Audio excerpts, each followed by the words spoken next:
हाथरस के एक वारे सैनी वैश्य थे, कल्याण दास के पुत्र। उन्होंने इसको करीब 15 फीट नीचे तक खुदवाया था। उस समय तांबे का पीतल का इसमें फर्श था। वो तुड़वाने के बाद उनको रात्रि में चमत्कार के रूप में उनको ये स्वप्न हुआ कि तू क्या कर रहा है, मेरी थाल लेना चाहता है। उसी समय दूसरे दिन सुबह आकर के उन्होंने उसको सबको बंद करवा दिया। वहाँ से संगमरमर का काला और सफेद रंग का फर्श यहाँ पर लगवाया और उसके बाद कभी भी किसी ने खुदवाने की कोशिश करी ही नहीं।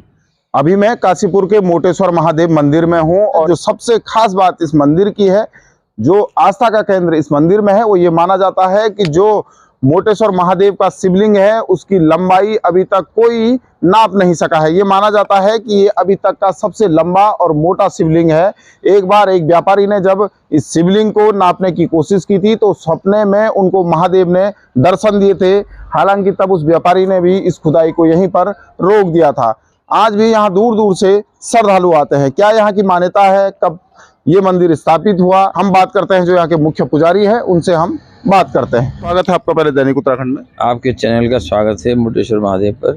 सर पहले तो मैं मोटेश्वर धाम के बारे में जानना चाहूँगा सर आपसे, क्योंकि बहुत मान्यता है, यहाँ दूर दूर से श्रद्धालु आते हैं। सर महाभारत कालीन ये मंदिर है। यहाँ पर जब अज्ञातवास मिला था पांडवों को, तब यहाँ पर वो लोग आए थे और इस स्थान पर द्रोणाचार्य जो है उनको शिक्षा देने के लिए आया करते थे। गुरु दक्षिणा में, गुरु दीक्षा के बाद गुरु दक्षिणा के लिए भगवान से ये प्रार्थना की गई थी कि हम गुरु को ऐसी चीज़ दे सकें जो हमारे लिए आगे तक काम करे। गुरु द्रोणाचार्य ने ये कहा कि मुझे यहाँ पर एक स्वयंभू शिवलिंग दिखाई देते हैं, उनकी खोज करो, वही मैं गुरु दक्षिणा मान लूँगा। तो इस प्रकार से भीम शंकर और ये भीम जो है पांडव युधिष्ठिर जितने थे ये सब आया करते यहाँ पर, नकुल सहदेव अर्जुन वगैरह। और इस दो नदियाँ हैं, बहल्ला है भीम और ये भीम नदी है, शिवगंगा इसको कहते हैं। यहाँ पर आकर के नहाया करते थे। भीम जो है एक दिन यहाँ बैठे थे, बड़ा ऊंचा ठेरा था ये। इस पर बैठे बैठे जब उन्होंने थोड़ा सा कुरेदना शुरू किया तो यहाँ पर एक पाषाण की मूर्ति सी दिखाई दी और खोदा तो ये काफ़ी मोटाई में इनको दिखाई दिए। उन्होंने नीचे तक खोद करके उसको उठाने की दोनों हाथों से कोशिश करी, परंतु पूरी तरह से उनके हाथ में नहीं आया। ना ही भीम शंकर महादेव जो आज स्थापित हैं वो खींच पाए ऊपर। तो गुरु द्रोणाचार्य के पास गए, वहाँ जाकर के उन्होंने कहा कि मैंने शिवलिंग ढूंढ लिया है। यहाँ आकर के जब देखा द्रोणाचार्य जी ने तो उन्होंने कहा हाँ यही मुझे नजर आता था स्वप्न में भी, इसकी प्रतिष्ठा करें। 108 मंदिर इसके चारों तरफ बनवाए गए, छोटे बड़े, जिनमें से आज भी कई अवशेष के रूप में विद्यमान है। हरिशंकर हैं, इधर भीमाशंकर के चारों तरफ इसमें 108 मंदिरों के बैठा करके प्रतिष्ठा की गई और उस समय से इनका नाम भीम शंकर महादेव रखा गया। अपने डाकनी क्षेत्र है ये, यहाँ पर ही जो है डाकनी प्रदेश होने के कारण से हिडम्बा और हिडम इसी क्षेत्र में रहे। शिमला में हिडम्बा का मंदिर आज भी है, उसको बड़ी प्राचीन मंदिर है वो। और हिडम और हिडम्बा से यहीं घटोत्कच पैदा हुए, जो बाद में चलकर राजस्थान तक वहाँ चले गए और वहाँ की भी कथाएं निराली उन्होंने करी हैं। और यहीं पर भगवान शंकर के रूप में ये विराजमान हैं और ज्योतिर्लिंग में आते हैं। ये 4 हैं, इनमें मतभेद हैं आपस में। आसाम के कामरूप में एक भीमाशंकर, एक पूना के पास में है महाराष्ट्र में, एक ये है और एक कहीं कहे जाते हैं और भी भीमाशंकर के नाम से हैं। 60 ज्योतिर्लिंग और उप ज्योतिर्लिंग हैं, 12 ज्योतिर्लिंग हैं। उन 60 उप ज्योतिर्लिंग में आज भी इनकी चर्चा की जाती है और कल्याण में, शिवंक कल्याण में इनका नाम आज भी उद्गत है। कल्याण से जो गीता प्रेस गोरखपुर का है, उस कल्याण में आज भी इनका नाम है। हाथरस के एक वारे सैनी वैश्य थे, कल्याण दास के पुत्र। उन्होंने इसको करीब 15 फीट नीचे तक खुदवाया था। उस समय तांबे का पीतल का इसमें फर्श था। वो तुड़वाने के बाद उनको रात्रि में चमत्कार के रूप में उनको ये स्वप्न हुआ कि तू क्या कर रहा है, मेरी थाल लेना चाहता है। उसी समय दूसरे दिन सुबह आकर के उन्होंने उसको सबको बंद करवा दिया। बंद करवाने के बाद 150 पौने 200 साल पहले की बात है कि उन्होंने वहाँ से संगमरमर का काला और सफेद रंग का फर्श यहाँ पर लगवाया और उसके बाद कभी भी किसी ने खुदवाने की कोशिश करी ही नहीं। यही चमत्कार है, जो भी यहाँ आता है उसकी मनोकामनाएं भगवान शंकर पूर्ण करते हैं।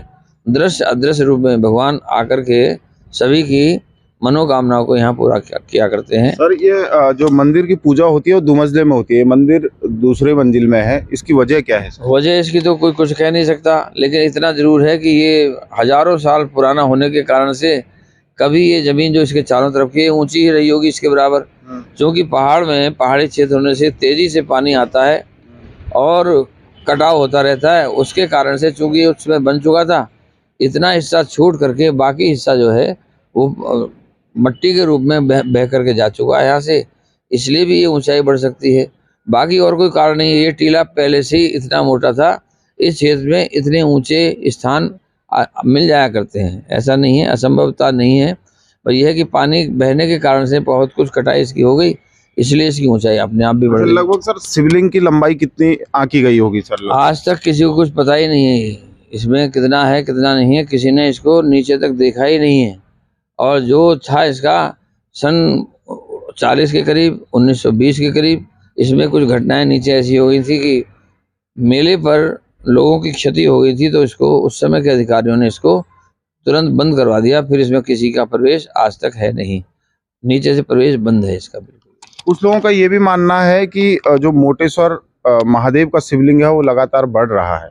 हाँ, भगवान के प्रति श्रद्धा होने के कारण लोगों में नाना प्रकार की भ्रांतियां भी रहती हैं, कुछ सत्यता भी है। इस बात को यूं नहीं कह सकते कि ऐसा नहीं होता होगा, क्योंकि भावनाएं जुड़ी हुई हैं व्यक्तियों की।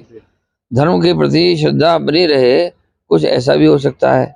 और भगवान तो अजन्मा हैं, अथाह हैं, पता नहीं कहाँ से कहाँ तक है, उनका कोई आदि अंत और मध्य नहीं है, तो इसलिए तो सर्वज्ञ हैं, सर्वेश्वर हैं। इसके प्रति क्या कहा जा सकता है? मनुष्यों की भावनाएं और उनकी श्रद्धा है, जैसा वो कहते होंगे ठीक ही होगा। सबसे बड़ा आस्था का मेला कब लगता है सर यहाँ पे? जिस दिन सबसे बड़ा मेला यहाँ पर चैती का मेला लगता है और शिवरात्रि का यहाँ विशेष रूप से लगता है। उसमें हजारों लाखों आदमी यहाँ आता है और यहाँ के प्रशासन से बड़ी सुखद अनुभूति भी यहाँ होती है। चैती का मेला करीब करीब यहाँ 1 महीने लगता है, चैत्र मास में शुक्ल पक्ष से लेकर के और अष्टमी नवमी तक यहाँ पर देवी जी का वास होता है। देवी जी शहर से आती थी, यहाँ आती हैं, आज भी आती हैं, और उनका चूँकि ये पीठ है, यहाँ पर उनको स्थान दिया जाता है और देवी यहाँ पर अष्टमी नवमी तक रहती हैं, फिर चली जाती हैं शहर में, वहीं उनकी पूजा होती है। चूँकि ये जंगल था किसी समय में, लोग आ जा नहीं सकते थे, शेर और जंगली जानवर यहाँ रहते थे, इसलिए इसको मेले का रूप भोज वल्लभ पंत के समय से दे दिया गया था। और जो भी यहाँ का अग्निहोत्री परिवार है वो यहाँ पर पूजा पाठ किया करते हैं, आज भी वो मौजूद हैं सभी लोग परिवार में। और इसकी मान्यता यही है कि देवी जो भी यहाँ भक्त आता है और मनोकामनाएं अपनी मांगता है, वो सदा उनकी पूर्ण होती रही हैं। यही विश्वास का कारण है जिससे कि यहाँ पर बड़ा भारी कुमाऊं का सबसे बड़ा प्रसिद्ध मेला लगता है। Thank you. दैनिक उत्तराखंड से बात करने के लिए बहुत बहुत धन्यवाद आपका। धन्यवाद आपका बहुत बहुत, आपके चैनल पर आने के लिए धन्यवाद। ये जो मोटेश्वर महादेव काशीपुर में हैं, उनके मुख्य पुजारी थे, उन्होंने बताया कि जो भक्त हैं, दूर दूर से भक्त यहाँ आते हैं, उनका ये आस्था का केंद्र है। माना ये जाता है, एक बारी मैं आपको मोटेश्वर जो महादेव हैं इनको भीमा शंकर नाम से भी जाना जाता है, यानी कि मोटेश्वर भीमा शंकर नाम से ही जाने जाते हैं। और माना ही जाता है कि जो यहाँ का शिवलिंग है उसकी लंबाई अभी तक मापी नहीं गई है, यानी कि किसी ने इसको नापने की कोशिश नहीं की। एक बार जब एक व्यापारी यहाँ आते हैं और वो व्यापारी इसको नापने की कोशिश करते हैं तो उनको सपने में शिव शंकर दर्शन देते हैं और वो उनको कहते हैं कि क्या तुम मेरी लंबाई नापोगे?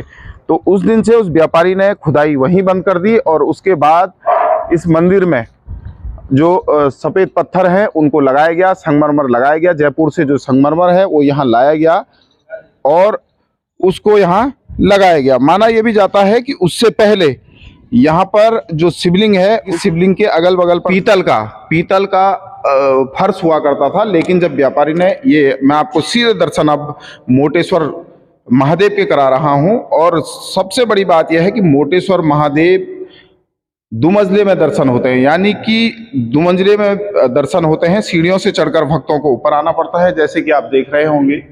और जो ये अगल बगल पर ये दीवारें आप देख रहे होंगे, ये उस जमाने की दाल से बनी हुई ये दीवारें हैं, यानी कि दाल और मिट्टी की बनी हुई ये दीवारें हैं। और माना ये भी जाता है कि जो मोटेश्वर महादेव के शिवलिंग हैं, ये इन मोटे होने के कारण इनका नाम मोटेश्वर पड़ा है। और इतना बड़ा शिवलिंग अभी तक कम ही देखने को मिलता है। तो आप अभी दर्शन कर रहे हैं मोटेश्वर महादेव। 1958 में खुदाई हुई है। संवत 1958। ये कल्याण दास के पुत्र कन्हैया राम मनीराम वैश्य से ने ये हाथरस वालों ने लगाया था। हाथरस, ये हाथ रस ये लगा था। इतना हिस्सा ऐसे यार सब बड़ा अच्छा सब अंदर लगा था। ये पहले अंदर लगा था।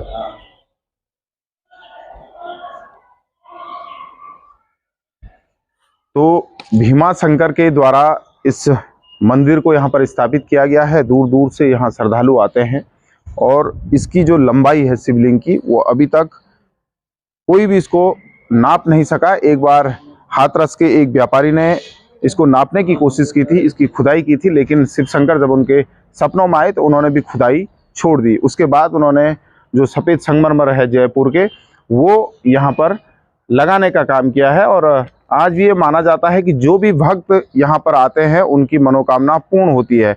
कई लोगों का तो ये भी मानना है कि जो मोटेश्वर महादेव के शिवलिंग हैं वो लगातार धीरे धीरे बढ़ रहे हैं, यानी कि कई लोगों का ये मानना है कि शिवलिंग की लंबाई धीरे धीरे बढ़ भी रही है।